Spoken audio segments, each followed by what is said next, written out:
شهر رمضان الذي أنزل فيه القرآن هدى للناس وبينات من الهدى والفرقان فمن شهد منكم الشهر فليصم ومن كان مريضا أو على سفر فعدة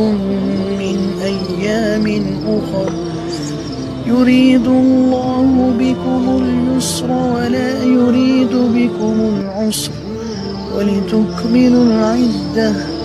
ولتكبروا الله على ما هداكم ولعلكم تشكرون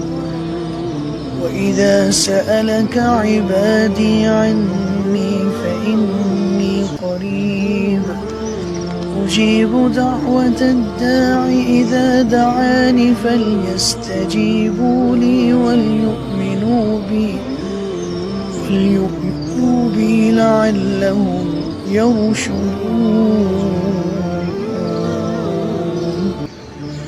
صدق الله.